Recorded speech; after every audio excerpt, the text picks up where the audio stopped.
Hello viewers, welcome to my channel. I am Rashmi, your maths teacher. तो इस video में हम सॉल्व करें एक्सरसाइज 2.5 का क्वेश्चन नंबर 5।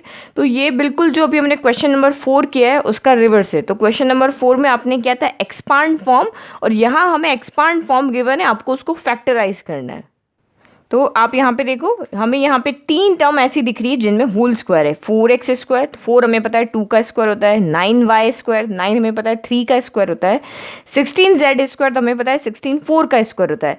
तो आपको यहाँ पे टर्म को देख के पता लगाना है कि ये कौन सा फॉर्मूला हो सकता है। तो 6 टर्म आपके यहाँ पे है, जिसमें से 3 क्या है, स्क्वायर की फॉर्म में। तो अभी देखो, ये जस्ट अभी हमने क्वेश्चन नंबर 4 किया, जिसमें a+b+c का होल स्क्वायर है, और ये हमने यहाँ एक्सपांड फॉर्म लिखी है।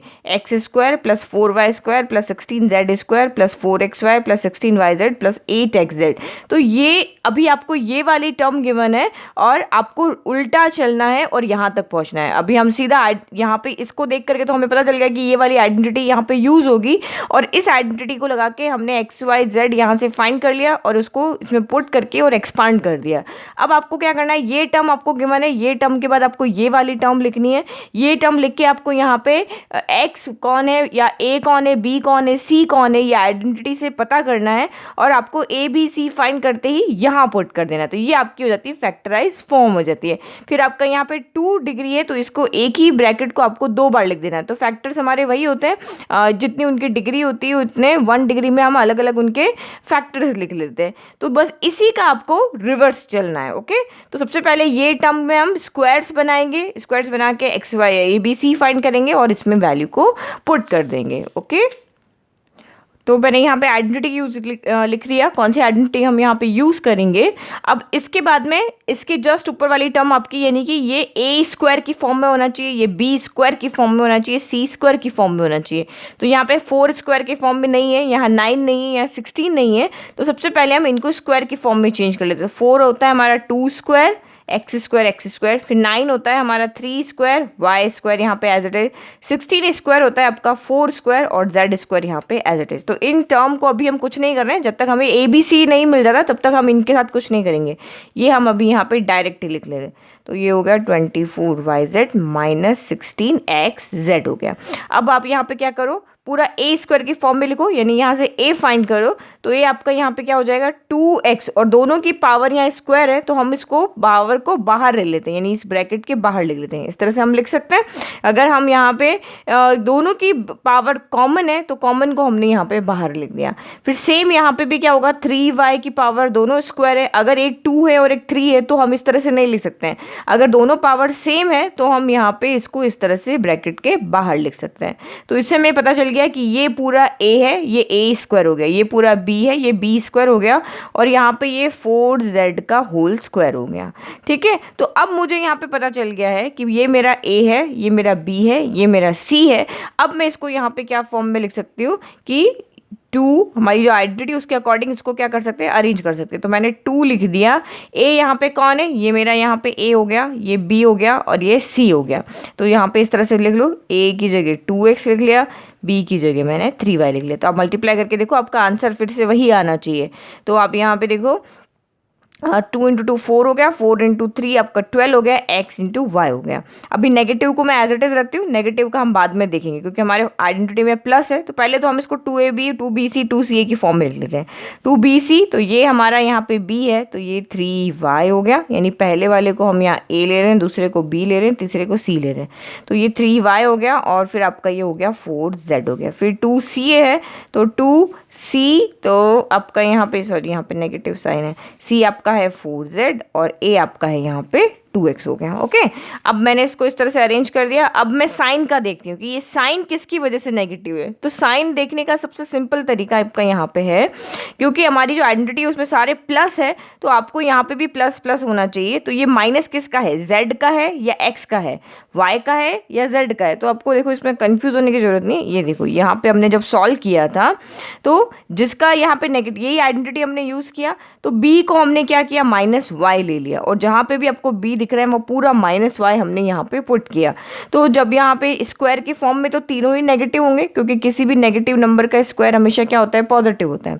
अब यहाँ पे मैंने 2ab लिखा, तो ये y यहाँ पे नेगेटिव है, इसकी वजह से हमारा यहाँ पे नेगेटिव साइन है, क्योंकि प्लस माइनस माइनस हो गया, 2 × 2 4 हो गया, xy हो गया।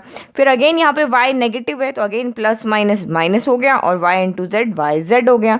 अब यहाँ पे z और x दोनों पॉजिटिव है, तो पॉजिटिव ही रह गया। तो इसका मतलब आपने यहाँ पे क्या समझा कि दोनों ही टर्म में नेगेटिव किसकी वजह से आया है, y की वजह से आया है। दोनों जगह y है, इसीलिए आपका नेगेटिव है।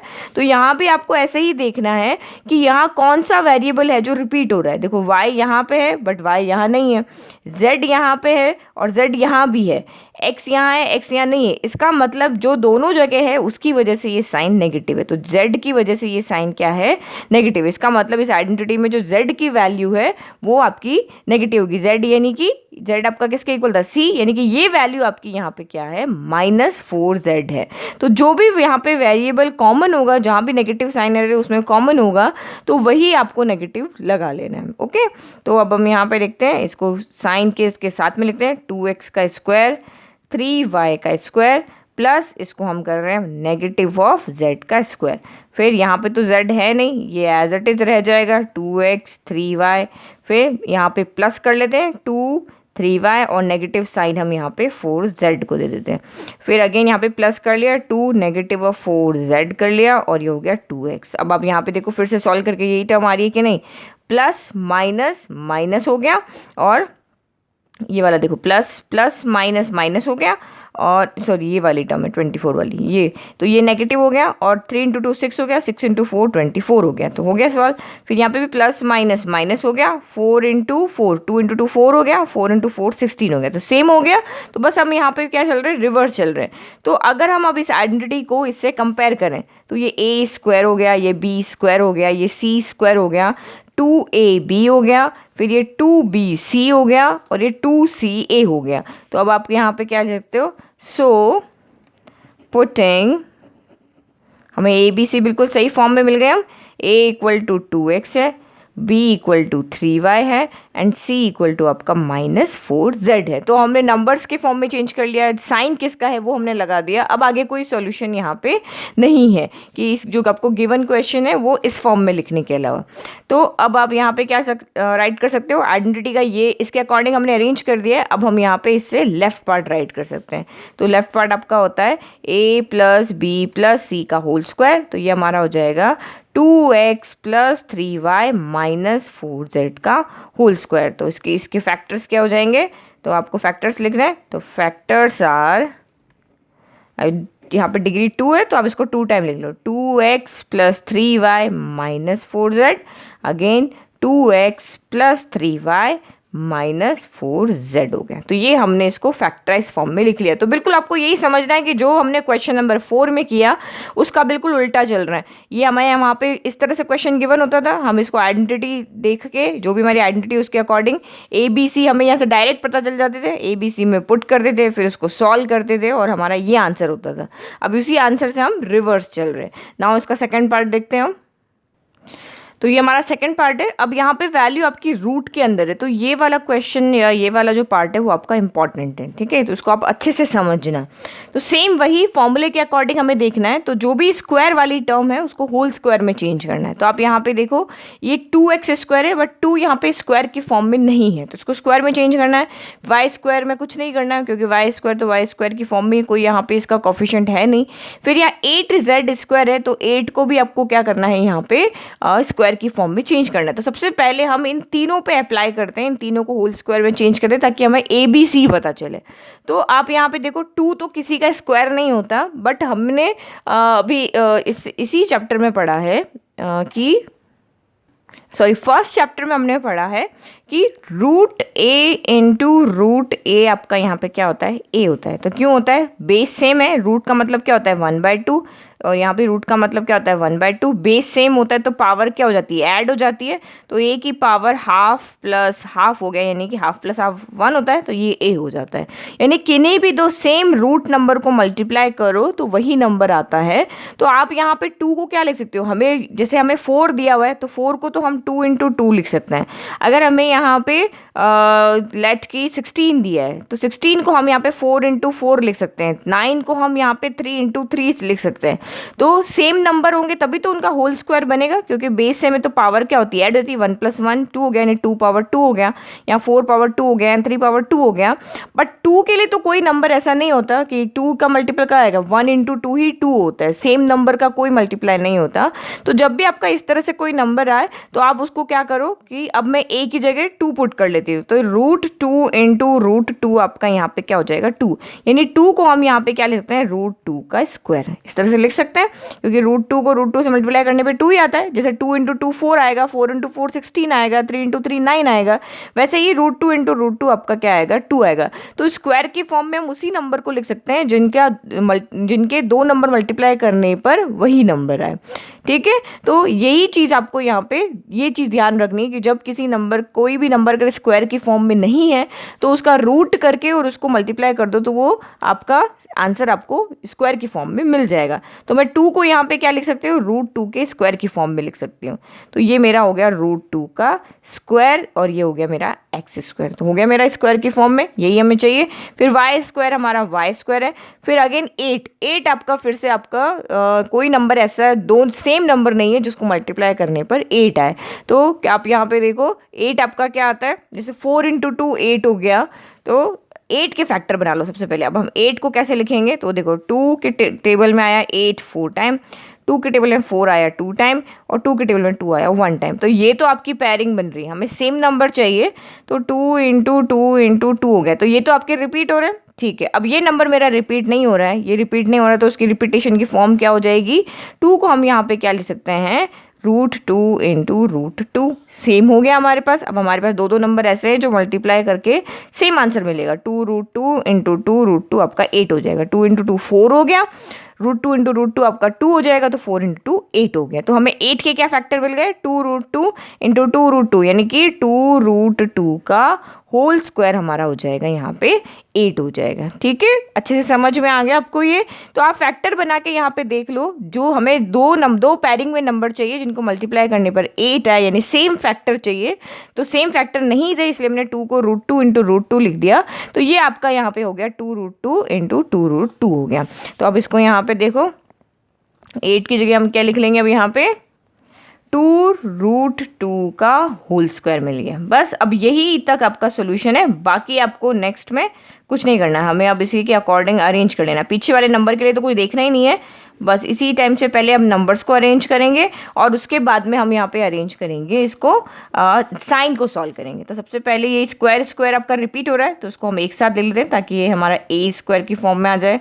फिर ये y² हो गया और इसको हम 2√2z² की फॉर्म में लिख दिया। तो -2√2xy हमारा एज इट इज़ हो गया, 4√2yz हमारा एज इट इज़ हो गया, 8xz हमारा एज इट इज़ हो गया। अब हम इसको आइडेंटिटी लिखते हैं और आइडेंटिटी से इसको अरेंज करते हैं। ओके, तो ये हमारी आइडेंटिटी हो जाती है a + b + c का होल स्क्वायर इक्वल टू, अगर वेरिएबल x y z तो आइडेंटिटी आपको a b c में लिखनी है। तो a² + b² + c² -2ab -2bc -2ca हो गया।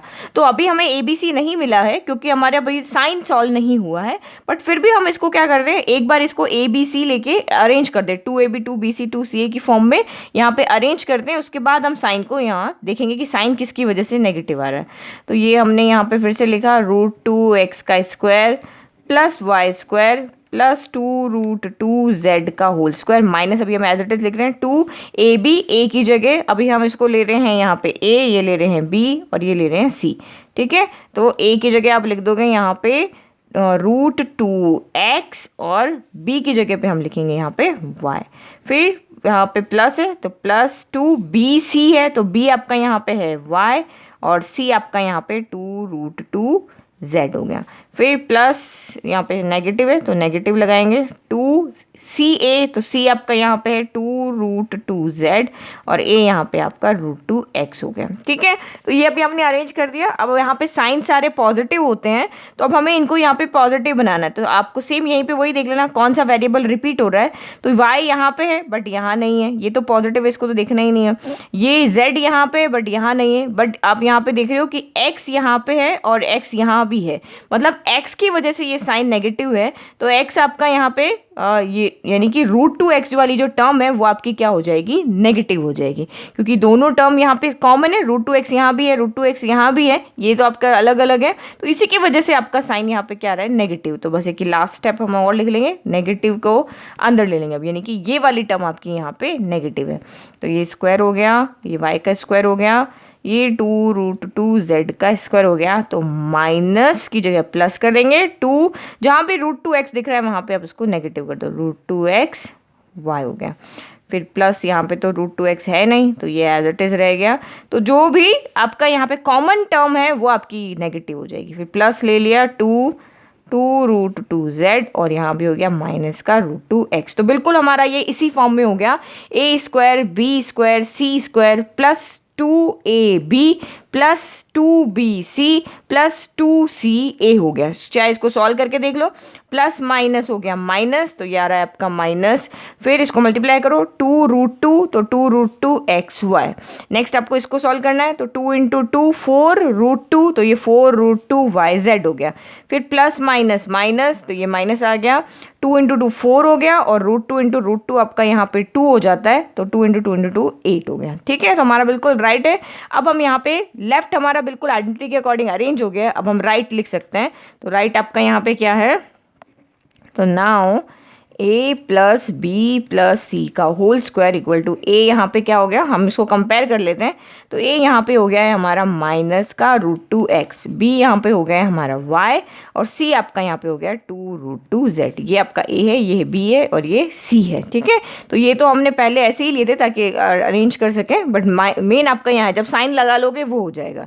तो ये हो गया माइनस का √2x plus y plus 2√2z का होल स्क्वायर तो फैक्टर की फॉर्म में लिख लो, कभी भी ये आपके फैक्टर नहीं होते हैं, तो इसको हम 2 टाइम लिख लेंगे, √2x प्लस y। फैक्टर्स अगर आपको कहा है तो आपको इसी फॉर्म में लिखना है, यहाँ पे डिग्री 2 है तो उसको 2 टाइम लिख लो, √2x plus y plus 2√2z। तो ये आपके इस इक्वेशन के फैक्टर्स हैं। तो आई होप आपको अच्छे से समझ में आया। सबसे पहले आपको क्वेश्चन को यहाँ पे जो भी आइडेंटिटी है उसके अकॉर्डिंग अरेंज करना है, ABC फाइंड करना है, और फिर इसको लेफ्ट गिवन है तो राइट लिखना है, राइट गिवन है तो लेफ्ट गिवन है तो राइट लिखना है, राइट गिवन है तो लेफ्ट लिखना है। अगर आप लेफ्ट से राइट आ रहे हो तो एक्सपांड फॉर्म है, राइट से लेफ्ट जा रहे हो तो फैक्टराइज फॉर्म है, यानी आपको फैक्टर्स लिख रहे हो।